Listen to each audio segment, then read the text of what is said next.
ভারতের সঙ্গে বাংলাদেশের অপরাধী বিনিময় চুক্তি রয়েছে, সেই চুক্তির আলোকে বন্দি বিনিময় চুক্তিতে শেখ হাসিনাকে দেশে আনা হবে। দোস্ত, অন্যদিকে তারেক জিয়ার নামে খারাপ কথা বলা হিরো আলমকে মারছে বিএনপি নেতারা। হিরো আলম বলেন, ক্ষমতায় না আসতে বিএনপির লোকদের পাওয়ার বেড়ে গেছে। বিএনপি ক্ষমতা না আসতে বিএনপির লোকের পাওয়ার বেড়ে গেছে। সালাম, নমস্কার দোস্ত। আন্তর্জাতিক অপরাধ ট্রাইব্যুনালের রাষ্ট্রপক্ষ মামলা পরিচালনার জন্য নবনিযুক্ত চিফ প্রসিকিউটর তাজুল ইসলাম বলেছেন, গণহত্যা অভিযোগে দায়ের করা অধিকাংশ মামলার প্রধান আসামি শেখ হাসিনাকে দেশে ফিরিয়ে এনে ট্রাইব্যুনালে বিচারের মুখোমুখি করা হবে।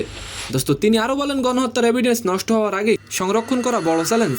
আমরা দেশবাসীর কাছে আহ্বান জানাচ্ছি, আলামত নষ্ট হওয়ার আগে সেগুলো জমা দিন।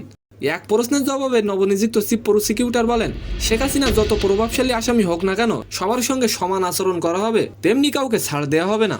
দোস্ত, অন্যদিকে বগুড়া কোর্টে হিরো আলমকে বেধড়ক মারধর করেছে বিএনপি নেতারা। মূলত হিরো আলম নাকি তারেক জিয়ার নামে খারাপ কিছু বলায় তারা নাকি এই হামলা করেছে, কিন্তু হিরো আলম বলেন তিনি এমন কোনো কথা বলেননি। তিনি বলেন, কোনো প্রমাণ যদি দিতে পারেন তাহলে আমি জুতার মালা গলায় পরে ঘুরবো। দোস্ত, হিরো আলম আরো বলেন, আমরা ভেবেছিলাম দেশ স্বাধীন হয়েছে, কিন্তু দেশ স্বাধীন হয়নি। বিএনপি ক্ষমতায় না আসতে তাদের পাওয়ার বেড়ে গেছে। যারা আমার উপর হামলা করেছে তাদের প্রত্যেকের নামে কেস করা হবে। তো সম্মানিত দর্শক, আজকের ভিডিওটি কেমন লাগলো অবশ্যই কমেন্ট বক্সে জানাবেন। আর ভিডিওটি যদি ভালো লাগে অবশ্যই একটি লাইক দিয়ে আমাদের চ্যানেলটিকে সাবস্ক্রাইব করে দিবেন। ধন্যবাদ।